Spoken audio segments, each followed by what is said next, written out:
This is the MOZA R9 racing wheel, a 9Nm direct drive wheel that sells for $439, a competitive price, and certainly a challenge to the top dog Fanatec and their CSLDD.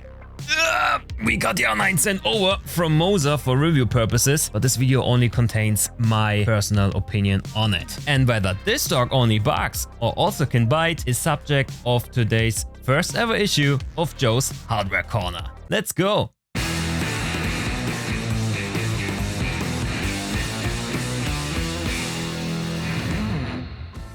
A simple design, black stained aluminum, a few long drawn lines and the name of the new kid on the block on the sides and the front.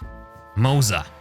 Makes quite a statement, that little one. I dig the design, I think it's timeless. And the small form factor makes the R9 really handy. Although it's a heavy boy.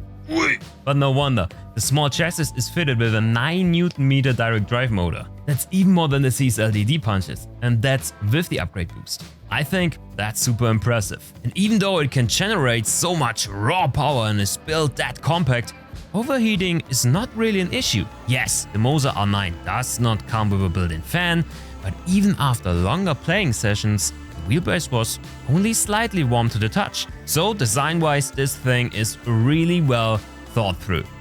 It can easily be mounted to any type of rig with 4 screw holes on the bottom. Just beware that the R9 cannot be mounted from the sides.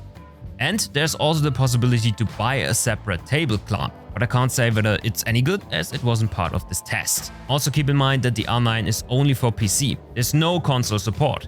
If you're looking for direct drive on PlayStation, the only available option remains the CSLDD Pro from Fanatec.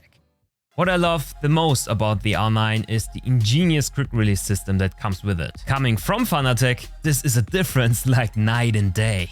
It only takes you a couple of seconds to swap out rims. The build quality of all the parts is so premium, and it's really satisfying to have the magnetic connector jump back into place. As you can see, I really like the design, it just looks the part. The only criticism I would have is the placement of the on-off switch as it is on the back of the wheelbase. So you have to reach out and find a small knob on the back. It's, yeah, not perfect. Oof. But all in all, this is a well thought through design and MOZA did a superb job on it. But let's move on to the more light part, the software. Because here as well, a lot of thought went into it. The MOZA Pit House software is your one-stop shop to fine-tune your wheelbase's behavior, calibrate your pedals or adjust the chosen wheel.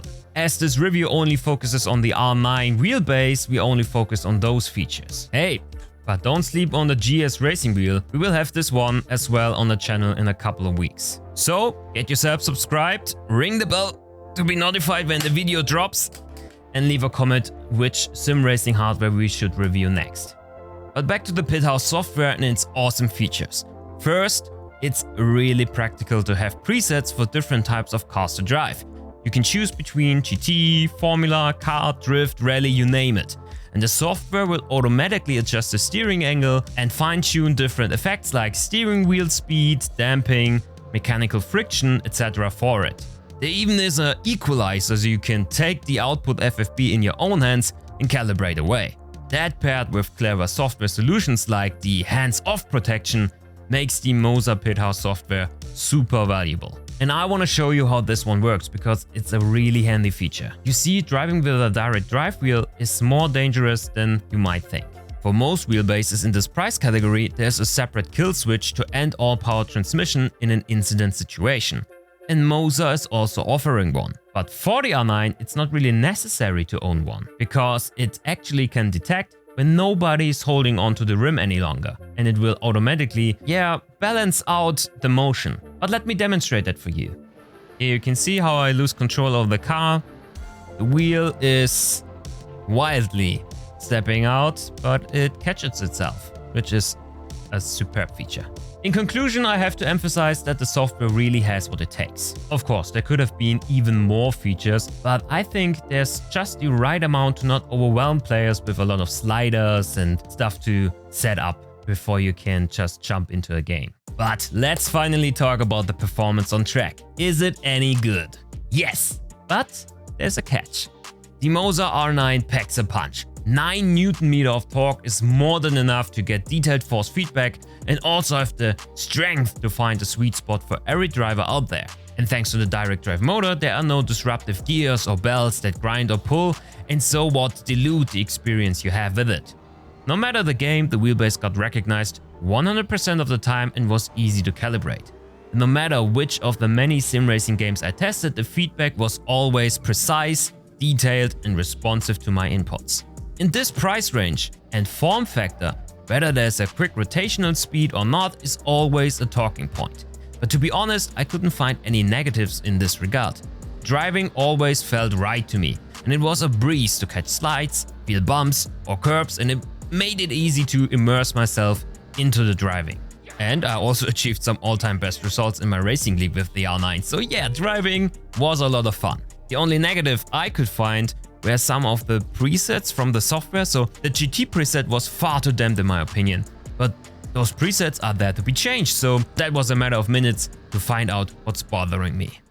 Oh, lifting that one again. Overall, I can definitely recommend the R9 racing wheel. It's cheap for what you get and it can definitely hold its ground against its competitor, the CSLDD. Especially as the CSLDD is never available in the first place. But there's one big downer that holds the potential of the R9 back. And that has to do with the GS racing wheel, because that thing is super expensive.